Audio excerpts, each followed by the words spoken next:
Okay, let's see if it's streaming on Facebook yet. Hi, ladies and gentlemen, if you're watching. Yes, we are live. All right. I'm going to share this real quick. Don't be Steve. I saw that. Don't be Steve. What? Why is that in our... Oh, listen and watch Technorama. Okay. Yeah. It's like, why is he in... Share. Yeah, let me share it. Share. It's been a few weeks. But we're trying this again. What could possibly go wrong? Well, if I don't say it, then it will go wrong. It's like lucid dreaming. Hi. I'm Chuck. I like big podcasts and I can't lie. That's Craig. Lie. And we're going to do our podcast. This is Nerd Humor. We have really no fixed agenda. We just find stories we think are entertaining and fun and can strike a conversation. There's no guests in the studio tonight. No. Well, no. No. Okay. The SD card has room. We're recording on both tracks. What? Okay, before you start. Yes. I got to share this real quick. It's one of those things about Facebook. It's the comments that come in after, I think, that make you laugh. So we had our barbecue fundraiser this last weekend, and there was almost all the families and the scouts are there. They're long, intense hours. We're all processing pork, putting them in 1 pound containers, and then there's the pickup. I mean, it's a long weekend for everybody. And so somebody posted in our Facebook group, I want to start this thank you thread and started saying some good things about everybody. I said something to the effect that I thought it was really cool. I took a moment to myself and just watched everybody, took a step back and watched everybody. And I thought it was amazing to see everybody with good attitudes and willing to pitch in and there for long hours, so on and so forth. And the one reply to that was, I'm glad nobody got throat punched for all the intense hours. Throat punched? That's their thank you? He was replying to my comment. It's like, I'm surprised nobody got throat punched. You got to know this guy. He's got a... It's funny. No, but there were a couple of punch in the junk. No, but it was really cool. It was a big success. When's the last time we had Brian Brown on this show? Forever. 2 years? 3 years? Yeah, he's like, groundhog comes out, sees his shadow, goes back in. He comes over for the occasional party. Yeah, when there's alcohol involved. We can make alcohol involved in this show. That's true. Why? Is he watching? I don't know. We forgot what? It's not live coding happy hour. Donna says we forgot alcohol. I didn't forget it. I need to stay sober to run this crazy contraption with buttons and twisties and keyboards and everything. Yeah, it's large machinery. Somebody could get hurt. If I don't have my mental faculties all in order, it gets dangerous. All right, Chuck, you need to let your beard come back out. No, let's not. Come on, man. Nice we try. can do a beard show. You can do a beard Technorama. By Odin's beard. Not happening. Yeah. I shaved this morning and I already feel like I need to shave again. Let's begin the show. We are streaming after all. Okay. These people are watching. They want to get their money's worth. So, well, they didn't pay anything, so they'll definitely get their money's worth. I'm going to try and watch the comments a little bit better than I usually do. As will I. Mine are just off to my left. Okay, here we go. Technorama episode 518. Spin me round, baby. Right round, baby. Good morning, folks. This is your captain speaking. Technorama. Remember when? Technorama. On this day in tech history. Tech. And now, the news. Tech. What the chuck? Technorama. Welcome to Blockhead Video. Hey, I seem to have won Geordie LaForge's visor in a card game. Where can I sell it? Over there. in the media corner. Technorama. Hold my beer and watch this. Unfasten your seatbelts and disregard all safety rules. Here are your flight crew, Chuck and Craig. Craig, I almost traded Geordie LaForge's visor for the Millennium Falcon. Some other guy Nice. said he won that in a card game. Yeah, that's right. I don't know who he was. Probably not going to amount to much. Yeah. Welcome to Technorama. This is a show that takes a lighthearted look at tech, science, sci-fi, and all things geek. If this is your first time listening or watching Technorama, thank you for joining us. If you're coming back and you've been here before, you know the routine. We appreciate giving us your time either way. I am Chuck Tomasi. With me, as always, is Craig Stepp. How are you, Craig? I'm here, and I haven't pod faded. He needs a fresh pod paint job. Actually, that's Rob Reel that asked. You What, haven't pod faded? Nope. Nope. We just needed to take a little time off. Yeah, there were family things going on, and then we had Phoenix Comic-Con Fan Fest last weekend. Don and I were away for that. A lot of fun we had at that. We can discuss that another time. But Hey, Rob, challenge accepted. Wait a minute. No, that's not right. no, you don't accept a challenge to pod fade. Was he asking why haven't we yet? What's wrong with you people? He said no. He asked. He said, "What? You haven't pod faded?" Like, no, we haven't. We'll Nice never try. pod fade. All right. There's the challenge right there. Never pod fade. Never pod fade. Well, we're one of the longest running podcasts that are in pod fade. We did have a sabbatical back in 2008 to 2009, but we intended to come back all the while. We took a lot of hiking and traveling the globe, reflecting on ourselves, and then we came back to this. We had to go find ourselves. Didn't work. And we were here all along. It was all here. We were all a along. futile effort. It was in Hey, our we heart. have some feedback. Hey, It's very small feedback. In fact, it's so small, that's all the music we're going to do. yeah, okay. Longtime listener and supporter Abner Braverman, we were talking a few weeks ago, and somehow we got off on the topic of different colors for Gandalf. There's Gandalf the gray, Gandalf the white, and Yeah. we mentioned Gandalf the fuchsia, and he said I believe he was out running and got a good laugh out of that. So, He had to stop and double over because it hurts! It hurts! that's Warning, funny. listening to Technorama while exercising can be dangerous to your health. right. That's funny. Speaking of exercising, we had a family here, a mom, a dad, and a daughter, and we went hiking up Lookout Mountain on Saturday. There were probably 100 other people on the hill with us because it just happened to be Phoenix Summit Challenge something or other, and people were saying, this is our second out of 5th summits that we're hiking today. Words that you'll never hear come out of my mouth. This is the last time I go hiking with a family that is really fit because they left me in the dust as we got to the top. You know, when you work out really hard and your blood's pumping and your vision starts to get a little funny. They're getting sparkles in your eyes. Yeah, kind of you get some blackout areas and tunnel vision and whatnot. Yeah, that was kind of happening when I reached the top. And I was supposed to be the tour guide, but they had a good time nonetheless. We took their family picture and then came back down. Yeah, okay. That's all I can. Well, coming down's the easy part. You just use gravity. Right. But there were still 100 other people on the path coming up and going down. It was Right. nuts. Hey, What do you maybe you can body surf on the way down if you have enough people. on the rocks? Yeah, that would no. Let's I mean, not. you said there was a lot of people on the path. I was like, you can body surf down. Oh yeah, pass me down. Like at a rock concert where they just lift you up in the air.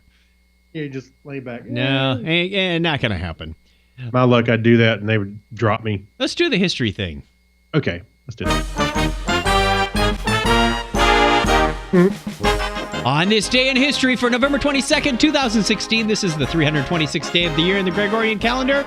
There are 39, does that add up? 39 days remaining in 2017. Maybe. Yeah, that's about right. Okay, November 22nd. Yeah, okay, 39. We got the whole month of December and then a few days. Yep, sounds good to me. It was on this date in 1928 that the premiere performance of Ravel's Bolero takes place in Paris. If you're not familiar with that song, go back and watch the Bo Derek movie 10. Oh, yeah. Okay. Yeah, I don't remember it. Also, on November 22nd, 1935, the China Clipper inaugurates the first commercial trans-Pacific air service connecting Alameda, California to Manila. Manila, California? Yeah. There's probably one. There's a Paris, Texas. Right. Lebanon, Kansas. Yeah. Right. November 22nd, 1954, the Humane Society of the United States is founded. And it was 54 years ago. Whoa. Yeah. I'm sorry. Yeah, I thought I was 54. reading the wrong one. No, I thought I was reading the wrong line. It's 11/22/63. Yeah. Yes. Okay, whatever. So it was 54 years ago today that U.S. President John F. Kennedy was assassinated, and Texas Governor John Connolly. was... Connolly? Connolly. You got to know your history, buddy. I know it was a little before your time.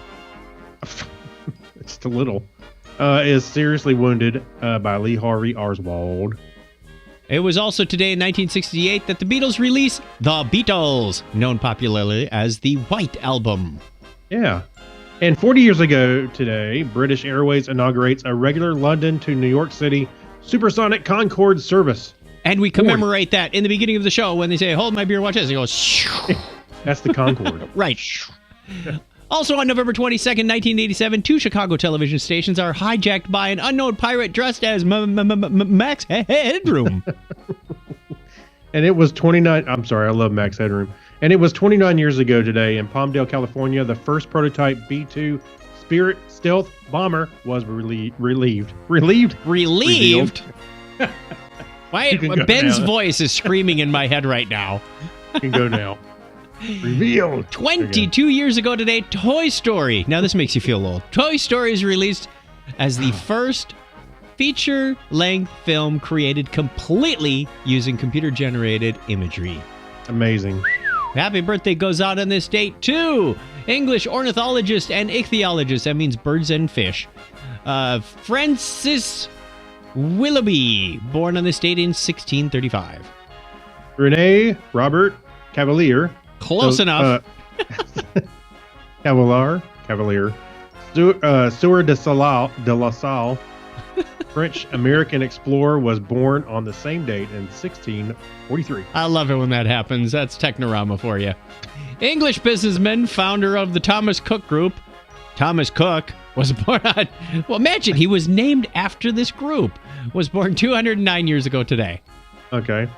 And born November 22nd, 1897, German astronomer and educator Paul Oswald Arnhart. Arnert. All right, my turn. French physicist and academic Nobel Prize laureate Louis Néel, born on this date in 1904.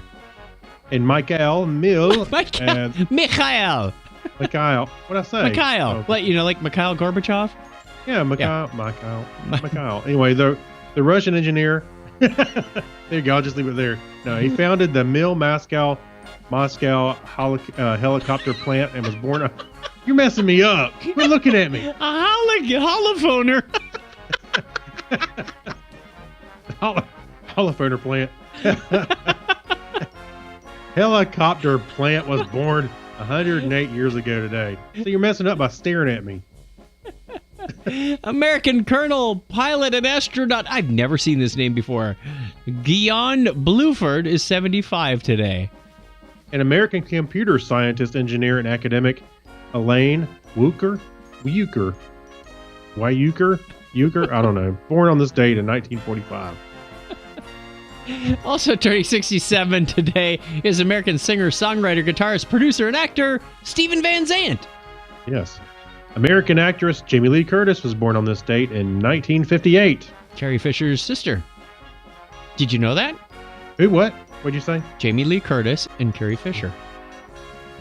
Sisters. They're sisters? Yes. American computer programmer and author Randall L. Schwartz is 56 today.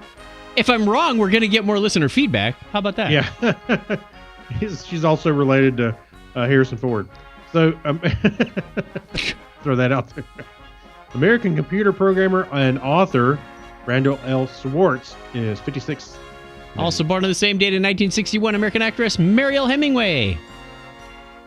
And the Hulk himself, American actor-activist Mark Ruffalo, born on this date in I'm glad you threw that in there. Also turning 44 today is American astronomer and scholar Chad Trujillo. Trujillo. Right, you can't be serious. All right, wrap it up. Yeah. We're coming down to the end. Trujillo. Also born on this same date in 1980, American computer programmer and businessman who founded Napster, Sean Fanning. American actress Scarlett Johansson, the Black Widow. We have two superheroes today. Born in the state in 1984. You know what? I'm going to do listener birthdays in a second, but that's the way it was on this day in history for November 22nd, 2017. All right, it's a bit of a cheat, but the listener birthdays are November 22nd, Tom Post from California, USA. 25th, Lane Williams. 26th is Joni. Brad P. from NJ was born on the 27th. And our coworker, Ben Sweetser, on November 28th. Happy birthday to all of you. We wish you all the best. And if you're not on the calendar, we wish you best. Also, if you want to be on the calendar, go over to chuckchat.com/wiki. Thank you, lovely video assistant, for putting the title up there. And if you're not on the calendar, we still wish you happy birthday. That's what I said. We wish you all is that the what you best. said? Yes. See? We do. I got lazy. I didn't finish the show notes. It still says that's the way it was on this day in history for date. I had enough. Insert date here. I had enough stuff to worry about this week. I had like 2 hours of debugging internet problems, and once I got the internet back up and running, certain devices weren't grabbing an IP address. Like, well, come on, man. One's hardwired, and the other's hardwired, and one's got an IP address and one doesn't. What? It doesn't make any sense. But that was the afternoon. So you got to dole out IP addresses on note cards to your devices. Here, you be this one. You be this. Practically. Yeah. And then one said, "Oh, I have an IP address, but nobody could ping it." What confuses me is when I get two devices and one of them's complaining having the same address as something else. Ooh. And I'm like, well, please tell me what it is. All right, and on a Mac you can't release, but you can renew. Well, you can't if you have to flush the router thing. No, in the terminal on a Mac, you can flush it and do it from the command line, but not necessarily from the interface. I've had to do it before. Okay, it's like it's not something you can just remember. It's like it's one of those. Almost like a registry key. I can't remember what it's called, but you do the dotted notation and you say this is on or this is off. Or, I just remember the word flush in there. That's okay. We have some good news. Good news, anyone? Good news is that the ISS, the International Space Station that's orbiting around the Earth, has gotten a long overdue printer upgrade. Oh, where's my dot matrix sound effect when I need it? I'm sorry, go ahead. I've got a comment about printers here in a minute. Okay. When they're not busy spacewalking, astronauts carry out the same boring tasks as all of us, like printing. But chances are the printer in your home is newer than the one in the International Space Station. The heap of junk aboard the space station is 17 years old. Whoa. Making it ripe for replacement. I bet they really can't use an inkjet up there in zero, or what is it, microgravity. Because if you sprayed the droplets out, they'd just kind of go everywhere, wouldn't they? I would think it would have to be like a laser printer. Right. Because the toner kind of comes out and gets heated. Let's find out. Yeah, let's do so. Enter HP, which is setting up a customized Envy model to... Envy? Envoy? I don't know. Envy model to save the astronauts from more embarrassment. The company claims it retrofitted the printer to work in zero gravity using 3D printed parts and specialized materials. Still, it's really not that different from a regular HP printer, but the ISS crew will likely be happy if it doesn't cause paper jams or drink too much ink. We can't even imagine... PC load letter? PC load letter. Can't even imagine what a pain it would be to keep sending ink cartridges into space. If you're wondering what astronauts print on the ISS, it's things like emergency procedure ebooks, inventory trajectories. Shoot the inventory off that way. Yeah. Timelines and personal items, including letters and photos, although they get... I'm printing out a personal letter. How's he going to mail it? Fold it into the shape of a paper airplane, throw it out the window. Yeah, just drop it. Burns in the atmosphere. Oh, that didn't work. Although they get through around 2 reams roughly per month. Okay, they're going through about 1,000 pages a month. Wow, all that paper's got to go somewhere. And what about the old printer? It's a museum piece, said Stephen Hunter, manager of the ISS Computer Resources, when describing the Epson 800 inkjet to Mashable. But instead of replacing it earlier, NASA just kept sending the same old model back to the spacecraft, even when the older ones broke down. Only They now... sent the same model back? Pretty much. That's amazing they could find them. It's probably like trying to find an Oki Data 192. Oh, we need a new printer. Go on eBay. Only now the astronauts will have newer laptops as the space agency forced to send up the brand spanking new printer. Yeah, now none of the drivers work. But when you've spent tens of billions to help people in a habitable satellite, build a habitable satellite, you have to cut costs elsewhere. HP's printers are set to blast off onto the ISS on SpaceX CRS-14. You know what CRS stands for, right? Cover your... No, what? No. Can't remember. Oh, yeah. Oh, yeah. Resupply rocket in February. So, your new printer's on its way. Track it on Amazon. When you get it, it'll be 17 years old. It's out for delivery. Check your Amazon Prime up in space. I get 2-day delivery. Can I get it up here? Funny. All right. I mean, I'm surprised that they're using ink. Yeah, that kind of surprised me as well. At least the old one. Well, see, that makes sense. Doesn't make any sense to me because I mean, I would imagine they run out of ink pretty often if they're printing that many pages. Excuse me. Maybe. Don't know. I'd be curious to find out more. Maybe we can get an interview with that. Thanks for the with conversation that computer. there, Chuck. All right. Well, no, I think maybe we have an opportunity to get an interview with the computer resources guy at NASA. How about that? That would be interesting because one, you got to track down who it is. So yeah, that's his name was in that article.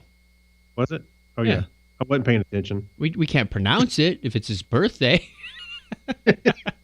One of us can't. How would you like, in other space news, the next story? Yes. In other space news, an elaborate planetary system may exist around our nearest star. Wait, stop right there. Our nearest star is the sun, and yes, there is an elaborate planetary system. So, story over. I think someone meant Alpha Centauri. Yes, Captain Obvious. Our second nearest star is what it should have said. Right. Anyway, new observations show at least one, but possibly 3 rings of cold dust around our nearest star, Proxima Centauri.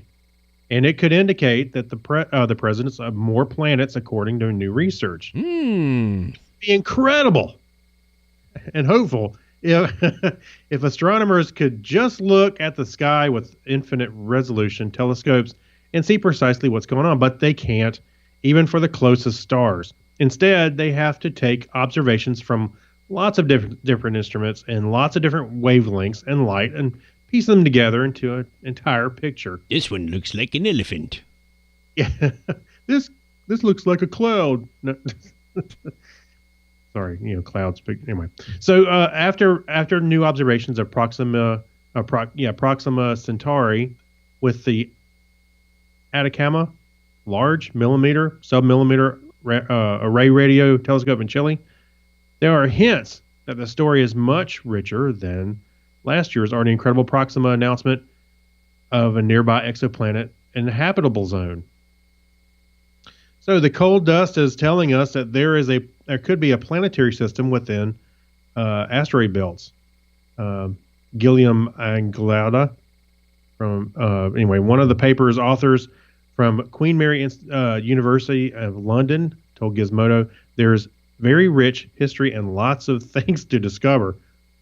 That's pretty obvious. Yeah, that's kind of why we get into space.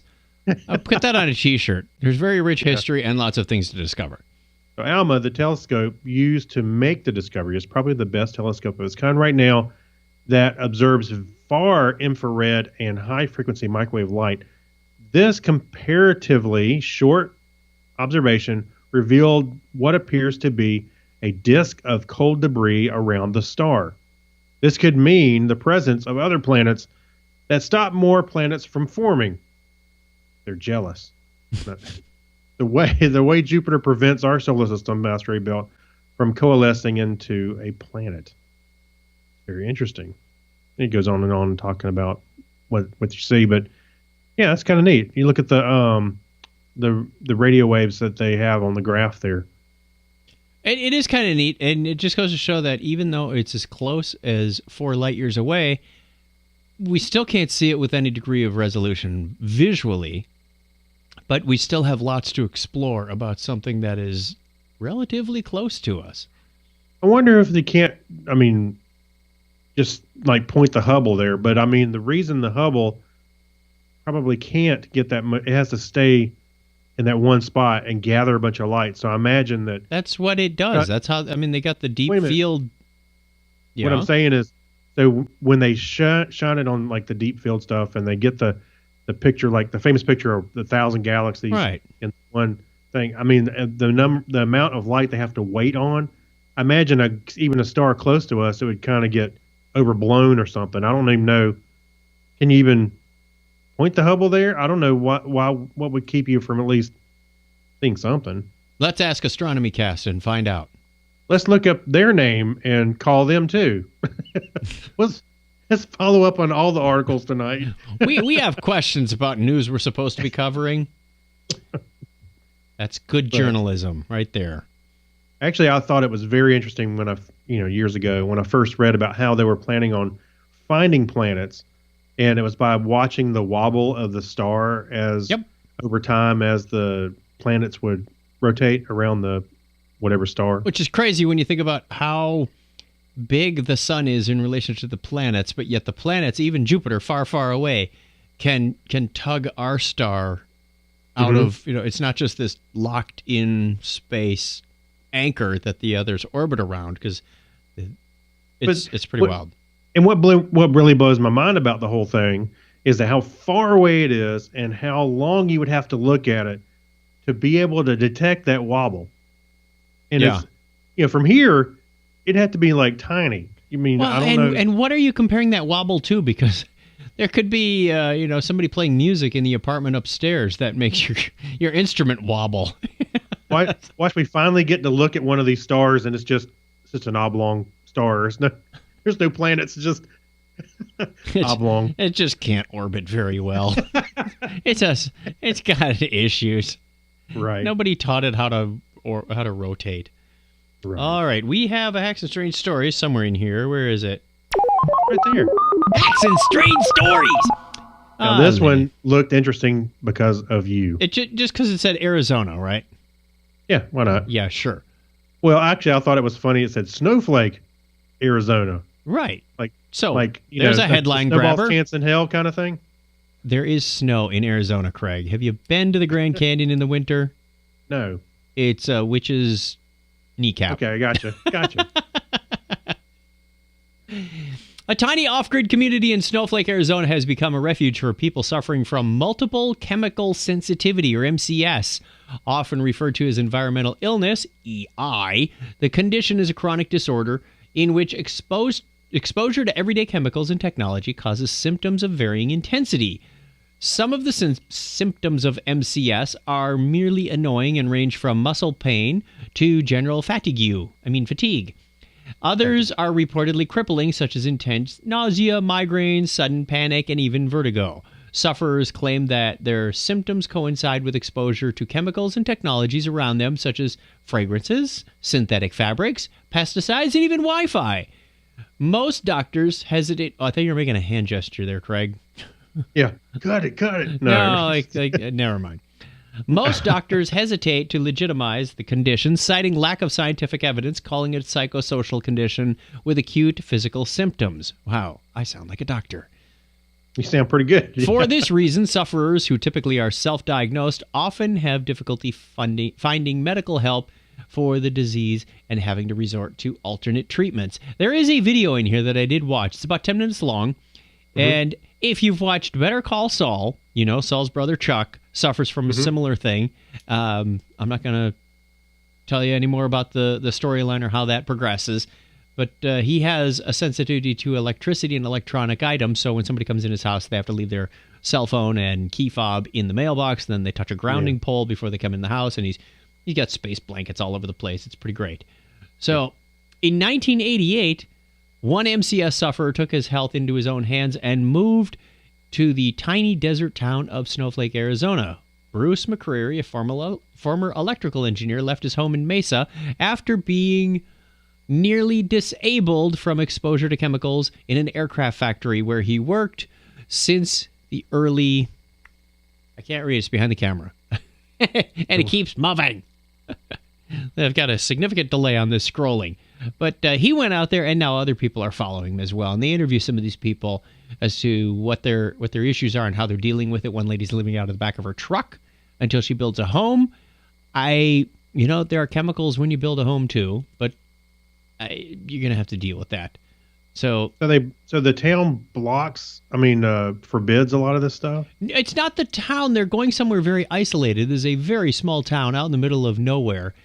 And there's one guy who reads a book, but it's in sort of, those lab shelter things where they stick their hands in the gloves and they work on experiments inside with the gloves. Mm-hmm. That's the way he reads a book, because the ink and the paper give him a reaction.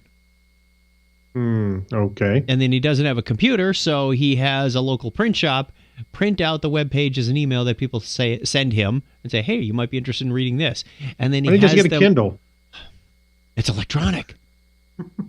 Oh, well, I guess so. My fault. But I'm curious, if you're going to build a house, you got to paint it, right? There's chemicals in paint. There's chemicals in the carpet. I think there's chemicals in everything. Paint's pretty safe nowadays, I think. Back in the day, of course, they had lead and stuff in it, but now, right? Even when I was pulling cable a long time, years ago, like network cable, I remember I was using my teeth to strip the. Don't do that. I always did that, and the guy said, "You know what? Actually, people say it's not good for your teeth, but whatever." But the guy said that the plenum or whatever the material they use, plastic sheathing, yeah, it's actually safe to eat because OSHA standards make it so, because people use their teeth to strip cable so much. Well, lucky you that it's not made out of toxic chemicals. And then I would put the little RJ45 connector on there and crimp it with. No, I wouldn't do that. No, you don't. No, but still, I would. I've been doing that since I was, 12 and started soldering and stuff. Just stripping. Well, get yourself a $4 wire stripper, man. I got a whole technique and everything. Just kind of buy it a couple times. Yeah. Lucky you. All right, shout out to the chat room. We do the show on Sunday nights at 9:30 Eastern time, and we like to see you on Facebook. We have scroll through some of those names. Craig, who do we have? I saw my cousin Loriana had joined. Yeah, I don't know if I don't have a complete list, but here we go. Rob Reel, Tim Elliott. Yep. Rich, I never can say his last name right. You mean Commander Adama from DragonCon? Yes, he is now a resident of South Carolina. And John Miller Jr., my buddy Matt Beckwith, yes, has joined us, which is nice to see him here. And let's see, Mike Stockman, Chris Smith. Yep, and there's Rich again. Amanda Wheeler jumped in. She's a Scott Tyler, old friend. Let's see, Scott Tyler. Scott was going to try and make it by tonight, but couldn't make it. Loriana Byers Miller. Yep, that's my cousin. I was going to say, she's saying, "Hi, Jack." I don't know if that's the way she sounds, but I'm just saying. No, that's not even close. But hi, Jack. How you doing? Anyway, there you go. Hiya. How's it going? Yeah, what's happening? Tim Buckley joined my one of my fellow leaders and friend over at Troop 925. What's up? We also want to thank our patrons. We don't have anything in the Remember When segment, so we're skipping over that tonight. The show is always different. It's kind of like a game. Draw your own adventure. Right, draw your own Technorama. Draw your own conclusions. Cast your own dispersions. Right. Thank you to our patrons. This show is made possible by you. There are a lot of costs involved, and we don't want to get into all of them, but there's things like software upgrades and hosting and internet name domains, and it's a lot of fun. And well, we take care of most of the costs. We appreciate those who help us offset those. We have our true blue friends, the patrons. If you want to be a Patreon, we'll tell you at the end of this list. But Abner Braverman, Ben Vaughn, Mike Wills, Leon, John Noble, not that John Noble, Amy Bowen. Oh, you hearing Ben in your head? That's again? right. They can hijack the show even when they're not here. Chris MC, Alexis Duran, Saturday Morning Media, Steve Therian, Kyle Nishioka, and Jorga Schwauen. Thank you very much. We got one. What? Hey, my OCD's kicking in, and once again, I got a row here. He's got an empty row on the table. We need to fill that in. So we want to see you on that list and give you a shout out every week. Go to patreon.com/Technorama Podcast. As you see on the screen, got to do it's almost Advent calendar time again, isn't it? Yeah.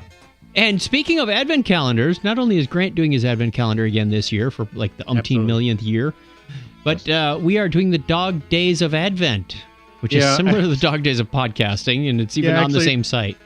Yeah, T. Morris threw that at me on Messenger. I was like, okay, I like the way the Dog Days of Advent sound, so let's do it. What the hell? December 3rd through the 25th? Where did the 3rd come from? Those the Days of Advent, isn't it? No, there's 25 days in an Advent calendar. You start opening it on December 1st. Advent calendar, Christmas. Let's see. I'm he's going to start searching it out. Yeah, it doesn't matter. As long as there's 25 days, right? Right. Well, you got to have some parameters. Otherwise, you run into the same thing we did a couple years ago on Dog Days of Podcasting, where people don't know when it starts, they don't know when it ends, and they'll never shut up.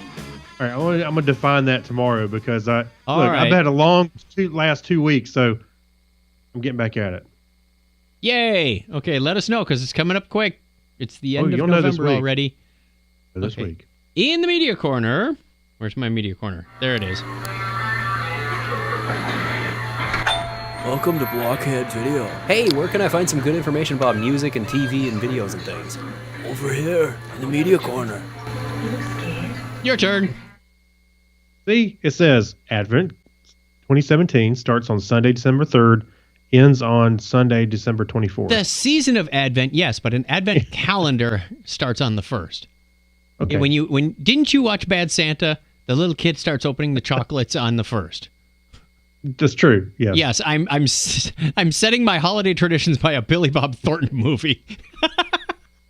Yeah, and a questionable one at that. So, okay, so Amazon is the big news. This last week was that Amazon was out looking for a new property to compete with, like Game of Thrones and House of Cards and stuff like that. The big ones. So they went after probably one of the biggest ones. It's Lord of the Rings. So they're going to make their own Lord of the Rings TV show, which I'm cautiously optimistic for, but I'll take it. So with Game of Thrones coming to an end, there's going to be a hole in our bid lives for a big budget fantasy show. Woohoo! Amazon apparently hopes to fill the hole with a ring. No, one of the biggest fantasies around, an adaptation of J.R.R. Tolkien's beloved series. Variety reports that Amazon CEO Jeff Bezos has gotten personally involved with the series negotiations between Amazon Studios, Warner Brothers TV, and the Tolkien estate to bring the seminal trilogy of books to the small screen. Talks are apparently in the earliest stage, and no deal has been set. I think it actually has been set. I'm not sure if this is the most current article. But anyway, I know a little bit about this because I did read. I don't know if it's going to talk. I don't know if the series is actually taking on the Lord of the Rings proper. I think what they're going to do is they're going to go for some of the stories and stuff from the Silmarillion that lead to what the Lord of the Rings. Yeah, that's what the theory is at this point that I've heard or read as well. Is that there's other stories around that universe that would make much more sense to go after, because if I think Peter Jackson pretty well covered The Hobbit and Lord of the Rings. So, The Hobbit could be just debated, but Lord of the Rings, I think the movies are pretty well done. The first three, unless you took, a backstory of somebody You know, here's Pip's family, or you hear about many of these families in the books. There's a lot of tangents that you don't really explore, other than a mention of who's related to who and what town they're from, and hey, let's go off to Brandywine and see what's happening there. But I don't know. Yeah, that was kind of the idea, is to go a little in that backstory. And the Silmarillion has a lot of stories and threads that do lead into the Lord of the Rings. Now, I'm gonna be honest with you. I hope if they tackle some of the stuff in Silmarillion. I don't know if you've read it or tried to read it. It's tough. It is hard, because they start talking about the so and so of the so and so and the so and so clan, and the names the are Bible. yeah, the names are like huge. I'm like, I'm already lost. It's like 2 sentences worth of name. I'm like, it's just trying to keep all that. Now, I've seen Stephen Colbert do his deal with he knows all that stuff from the Silmarillion, which every time I try to read it, I keep thinking of him reciting all that stuff on a show, the Colbert Report, when he was on there. But it's pretty amazing. I'm looking forward to it. I'm sure that they're going to approach it very intently. I'm not sure if that's the right word, but to make something really good. So I'm in. I'm in to check it out. Maybe because they mentioned The Man in the High Castle on Amazon, and their take was quite a bit of a diversion from Philip K. Dick's written version of The Man in the High Castle. So you gotta wonder what liberties they're going to take. Well, the reason I say this, because I think they've got a make or break point. I don't think of originals all the time when I think of Amazon. I think, you know what I think of when I see their library? I think of, okay, they have some stuff in Amazon that I've probably seen elsewhere. It's spread out and it's not very organized. I think they're trying to focus on this because they really want to make the Amazon studio something. And this is an all-in kind of thing, because it's a big property. I'm sure they dumped a lot of money out for it. They're going to try hard not to screw it up. So, I'm not going to hold them to the fire to make everything entirely accurate, but I want it entertaining and right and thoughtful to the source material. We'll see how it goes. Okay. But I don't think they need to redo the Lord of the Rings. I think they could do a lot of stuff. Episode 4: Sauron is a boy. Yeah. Episode 5: Hobbits walk through the forest, chomping on potatoes. On to our next story. I think it's going to be good. So I'm curious to see. We got to get through this. Our next story is from IO9. Ben Affleck stole some batarangs. He's in trouble. Pretty much says everything. Acting as a superhero in a major blockbuster film is undoubtedly incredibly stressful. But it's also, and this is not to be ignored, freaking rad. Getting to pretend to be a larger-than-life hero with most likely a cape is a dream come true for a lot of people, especially a 4-year-old running around in a towel. Naturally, one might want souvenirs of the experience when it's over. Of course they do. So it went with Ben Affleck. There's a tongue twister if there ever wasn't one. Right. With his role as Batman in Justice League. But not every film studio is going to be willing to just part with those props. So Affleck had to, let's say, borrow them. The anecdote comes courtesy of Affleck's recent appearance on The Late Show with Stephen Colbert. The actor, along with discussing the impact his Batman role had on his kids, spoilers, they weren't all that impressed, tells the story of how he ended up getting billed by Warner Brothers prop departments for some missing Bat toys. Apparently, batarangs aren't cheap, he told Colbert. Yeah. So you can watch the video below that we've got included if you go through the show notes. At about 6:14 is when he starts talking about, the prop department says, have you seen any of those batarangs? And he says, oh, gee, no, I really haven't. And they were onto him, so they sent him a bill.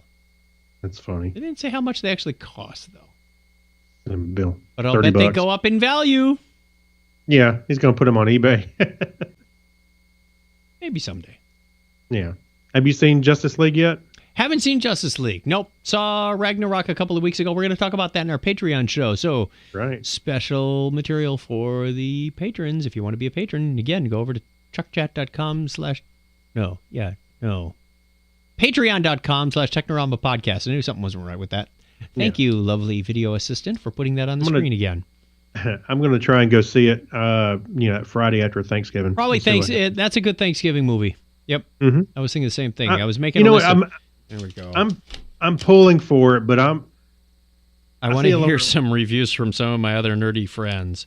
Well, I see people that say, even on Rotten Tomatoes, it's not got a great score, but everybody, the people that have seen it, like it. So, and that's like 83%. I'm like, and that's kind of what I'm hearing is that it's better than the critics give it. Well, props why for, but would they put this movie out now before they have backstories for Aquaman and Cyborg? And it's like we just introduced 3 characters to this lineup that we've never seen before, which makes me scratch my head. Yeah, I think, things are a little backwards. I think they were trying to be a little different from Marvel. Marvel started slow and ramped up to when they saw they had something and say, okay, well, let's move do up the Avengers. Avengers. Yeah. Yeah. So I think what Warner Brothers should have done really is started off with Justice League and broke out instead of building up. But I don't know. I don't know. It usually helps to have backstories first. But everybody knows these characters. I know they don't. Don't assume because you read these comic books as a kid that everybody knows these characters. Well, false. I'm just saying to be different. They could have started with the Justice League and spread out, but it wouldn't have made any sense. But they did like a couple of movies, and one, there's no real build up, other than Batman's nightmare that he had. That was kind of foreshadowing stuff, and that's it. I don't know, but I'm curious to see it. I'm sure it'll be fun. That's what I'm hearing. It's fun. It's not perfect, and a lot of the reason it's not perfect is because it's DC. No, not that. But the movie was supposed to be much longer, but they were told, or Josh Whedon was told, you have to keep it under 2 hours. Period. That's the rule. So he had to cut a lot of crap out. So I'm curious to see the DVD that has all the crap put back in it. Okay. Anyway, I'm curious to see the movie. I think it's going to be fun. All righty. I'll let you know. You want to read the Is It Possible to Stop Aging article? And then we'll call it a night. Okie dokie. Wait, why do I look like I'm aging to you? Yes, the gray in your beard. I'm going to give you crap about that. Yeah. All right. So, over on Slashdot, anonymous reader quotes, mathematically speaking, multicellular organisms like us will always have to deal with cellular completion. Let me zoom in a little bit. Competition? I'm trying to read and zoom in a little bit. Cellular competition where only one side will win. And ultimately, that means our vitality will always come out as the loser. Okay. We'll have a pair of researchers from the University of Arizona. What's up with Arizona tonight? Hey, we're newsworthy. It hasn't snowed.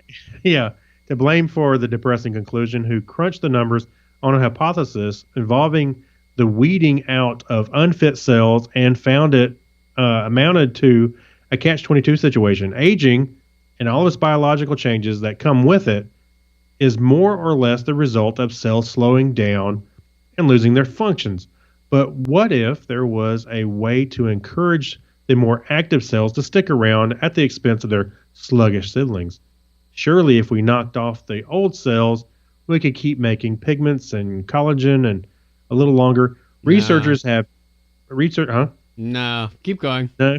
Okay, researchers have pinned hopes on reversing the inevitable decay of biochemistry by repairing DNA and extending the shrinking bits of the chromosome Telomeres.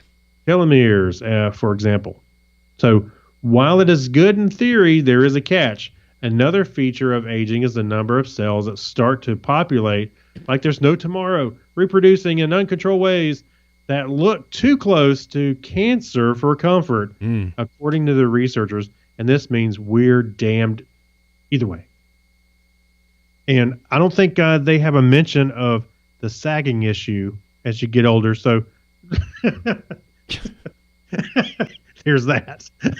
Speak for yourself. I'm not sagging yet. Anyway, the way we grow old poses something of a mystery. If replicating biology is good enough to continue for generations, why don't we? Why do our own cells wind down after just a few decades? A simple answer is evolution isn't strong enough to weed out the genes that only cause us grief after we popped out a few soft offspring, like salmon or something. but this model of aging adds to the new element of existing hypothesis. Even if evolution did select for external youth or eternal youth, competition inside our own bodies would see us at an inevitable grave. In other words, since multicellular organisms are cumulative effect of bunches of cooperating cells, we logically can't live with it can't have it both ways. If you clear the way for younger cells to keep your skin baby smooth, there's the sagging issue. You're just asking for the big C. Interesting. Yeah, boy, I keep thinking if you start trying to fix one thing, you're not going to know what it affects. Yep. So you're going to end up.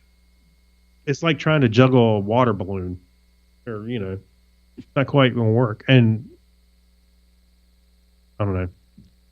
This sounds like one of those theories that there's going to be more research on. That we're obviously trying to stave off aging as much as possible. It's always going to be research on this. And I'd be curious to hear what the theories are as we go forward. Well, let's get in touch with them. Let's follow up on all the articles again. I couldn't speak intelligently to them. I don't want to interview people where I have no authority or knowledge in the area to even ask a halfway intelligent question, let alone an intelligent one. You can just go down the road and interview them. Yeah, I probably could. Well, I mean, it's fascinating. I remember reading an article. Was it? Oh, wait a minute. Not an article. They didn't give us any names in that article, unfortunately. Oh, darn. I was just thinking of a story. I think it was an Omni magazine. I seem to remember where they were talking about what if we were able to slow or stop the aging process, how that would affect population and so on and so forth. And it was talking about this couple that were married, had some kids, and then they ended up at one point splitting up. And then it was talking about their lives years apart, and they were doing things.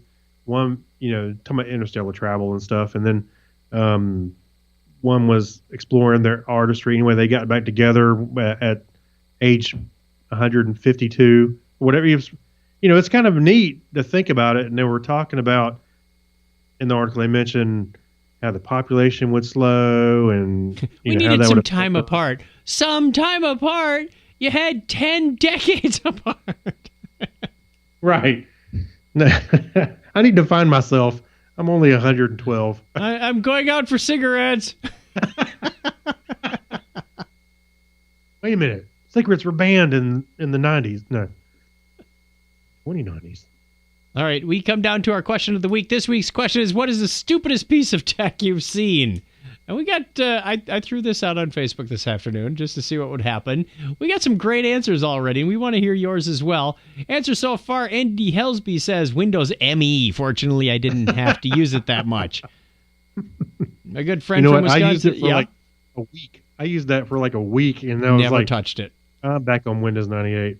Terry Taylor from Wisconsin says, retracting cup holder on PCs. I think that's called a CD tray. No, it was a cup holder for reals. Rick Stringer says 3D televisions. I agree. I've got one, and I've only used it. I got like 3 movies. See? And I didn't buy it for the 3D. It just happened to be 3D. Gary Lindros throws an interesting one out there. He says electric can openers. We've used them a lot when I was a kid, but I don't have one today. Interesting. People with hand issues may benefit from it, but I mean, how long does it take you to take the can opener out and Right, people with hand issues. If you can't grasp and turn something like that, yeah. Patty Effort says the blue dot on the puck on hockey game shows on TV. Like What? when there's a hockey game and the puck is going around, they used to Is put it like a transmitter inside the puck, and the TV would impose a blue dot on it so you could follow it easier. Oh, is it kind of like the virtual lines you see on a football game? Very similar to that. Yeah, only this one moves. Actually, you know what? They've gotten really good with those virtual lines. Anyway, go ahead. Joe Westrich says Bluetooth toothbrush. Oh, we've covered those. So you know how much time you're supposed to spend, and are you brushing effectively? We've had those on previous episode of Technorama. Kian McMahon says, I once saw a fork with a motor on it so you didn't need to twirl your own spaghetti while eating it. I've seen those as well. Except it went super fast, so I assume you'd end up with sauce all over yourself and your friends. So stupid. It also will help you figure out orbital dynamics. No planet can spin away from the Earth. Great from for the, confusing the blood spatter specialists at a murder, too. I'm not sure. Is that sausage or blood spatter? Brain matter? Or both? He was eating spaghetti when the fork blew his brains out. Turn off before inserting into mouth. Dean Jensen says RFID rings. Oh, rings. You know, it just dawned on me. We was talking about the rings you wear on your finger. Yeah, that actually at one point seemed like a good idea. I mean, you could just pick up your phone and unlock it because on an Android phone we had NFC on the back of it, and you could just But I thought it sounded great, but now it's like just put the fingerprint sensor back there. Eric Zoni sent in a picture. It was a little toy monster truck, but it had a corded remote on it. I'm not sure why that was the stupidest tech he's ever seen. Seemed like a good idea for a kid. Get him running. Unless somebody got it for him, then it's just not age appropriate. It's not stupid tech. It's just poorly chosen gift. It's stupid. My best man and good friend Mark Letha says pet rock. He says oops for smashing stupid tech. Right. One of our co-workers, Michael Malcangio, says QCat. Oh, remember the QCat, the little white barcode scanner with the USB cord on it? Actually, those were well sought out there for a while. By hackers. No, I wouldn't say stupid, but yeah, it was like for hackers because it was do what it was supposed to do, though. The idea was Radio Shack's catalog items or something. Yeah. What's funny now is you can take your phone and scan a barcode and go and order something off Amazon. And not just any barcode. That was the Q code for it. I know. I mean, now your phone can scan just about any barcode. Yeah. Not just a certain type. So that's kind of the cool. QCat was just UPC codes, wasn't it? I think it was believe so. Before QR codes came out. Yeah, I'm not going to swear to it, but I believe so. Okay. I mean, I went looking for one, but they had discontinued them because people weren't using them for that intention. And it was like, well, why are we making them? Because they were basically giving them away. I had one shipped to me free when at my last job it must have been in the late 70s. Gary Lindros and Dean Jensen both replied, I still have one of those. Great barcode reader. Okay. Norbert Davis says this takes the cake. Well, okay. Poorly stated, but you get the drift. It's an illuminated toilet nightlight that projects a picture onto the bowl, like a snowman or... the toilet bowl? The toilet bowl nightlight. Yeah. Hold still. I'm trying to pee on you. I could see the ones that are, sort of under the seat, almost like the what do they call those on the cars where they light up the underside of the car? The lights? Yeah, the lights that light up the road as they go by. Mm-hmm. Yeah, that was what I was thinking of because I've seen those on toilets as well, and that kind of makes sense if you don't have a nightlight in your bathroom. You're gonna mod your toilet so it could be like one of those cars and kind of. Whoa! That's why they have the handlebars, people. Lone Guy's Knight says a USB pet rock. Even better. Look at the mag wheels on the toilet. They put spinners on it. Right. Billy Flynn writes in the Bluetooth fork. You know, I'd like to combine that with the Bluetooth toothbrush and Kean McMahon's self-twirling fork. Just after you eat, you just flip it around and... Weber Baker writes about the fridge with internet. That was remember that was like the classic Internet of Things example? Yes. And now it's a joke. When people talk about the Internet of Things, they say, this is not the internet-connected refrigerator. I watched a YouTube guy, and he was demoing this Bluetooth, or not just Bluetooth, I'm sorry. It was an internet-connected fridge. And I was like, okay, I want to see where they've come with that. And, of course, the price is ridiculous. Yeah. Once I looked it up, I was like, you got to be kidding me. And it basically had a panel on there. You could keep lists and all that crap. But it would also had cameras inside the fridge. So if you were out at the store and go, hey, do we have so-and-so? You could look inside your fridge. Okay, I get it. Yeah, it's interesting to a point, but it's like, I'm not paying for that. No. Should just open your fridge, take a picture, and walk out the house. Hey, Harrison, go downstairs, open the fridge, and take a picture and text it to me. Dr. Pamela Gay writes, IoT hairbrush. I got nothing. IoT hairbrush. Okay. Michael Slobodnik writes, the book. Now, I'm sure... What? You got a lot of responses to this. Yes, it was a great topic. This was your question. I just threw it out there a little early so we'd have something at the end of the show. No kidding. The book. Remember the video of the guy who's trying to convert from the scroll to the book, and he has to call tech support? You've seen it. It's like a Danish or I think I have. The video. And he says, how do you open it? He says, oh, you know, what? And when you get to the end of the page, you have to turn the page? I don't know. I like the scroll better. Right. Mark Trubel, an IoT toothbrush. We have a theme going here tonight, kids. Even my own daughter Lisa gets into the act. That juicer that needed to be connected to the internet for some reason and really just squeezed a bag of vegetable pulp. And she has a picture of it, too. It's great. Is this something you bought? No. Where's the question? I'm looking for all the responses now. Where'd you post it at? I posted it on my page. I didn't put it in the Technorama page. I just threw it out there as a question for me. Oh, on your okay. And then Paul Berg says, "Worn out, hard, old eraser." Yeah, that's useless tech, isn't it? You know, you get the old pink eraser that it just slides across the paper. It doesn't actually have any friction to it. What'd you say? Oh, eraser. Eraser. Yeah, there were some cheap ones. There was like.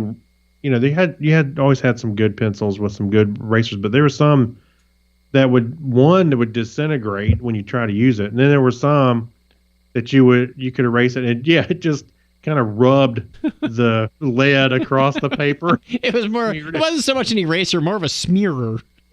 Yeah.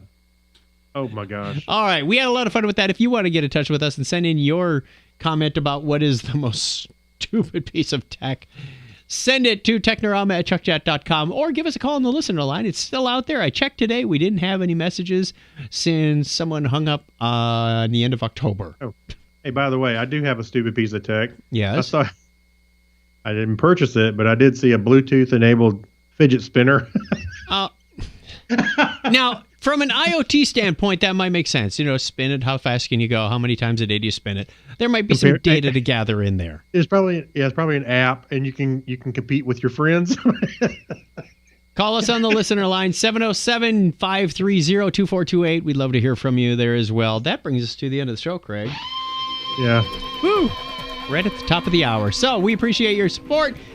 If you want to get in touch with us, you know how. 707-530-2428. That's our listener line, Technorama@chuckchat.com. Go over to our website. We've got all this information over there.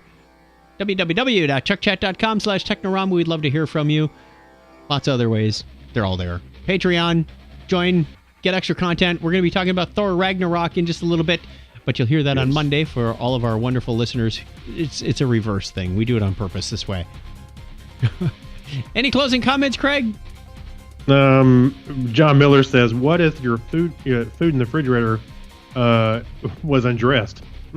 Salad dressing solves everything. All right, on that note, I'm out. I'm out. give me a binary high five. 101.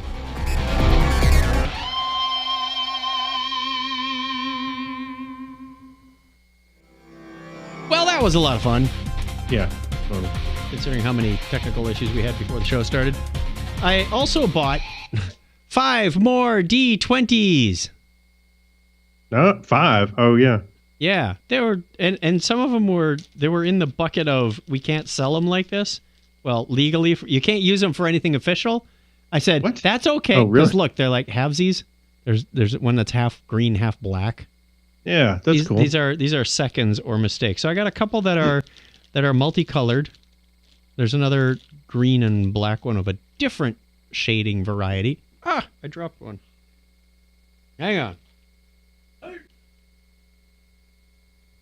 So now we have a total of 7. Just in case we have a few extra guests in the studio, everyone will be able to roll their own D20. No more sharing. So that was fun. You can't roll same dice. That's not right. Well, there's always the big foam squishy one.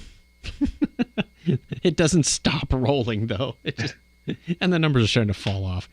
So Are we still live? Yes, we are. Thank you very much, Okay. Facebook streaming people. We appreciate it. It was a lot of fun. Yes, it was. Next week is Thanksgiving weekend. Are we doing a show, Craig? I don't know. Thanksgiving's Thursday, so I think that's plenty. We should have time to recover. I'm not going anywhere. So, yeah. All right. That's fine. Then we will talk to you then. Thanks. Good night. Have All right. fun. Bye. Bye.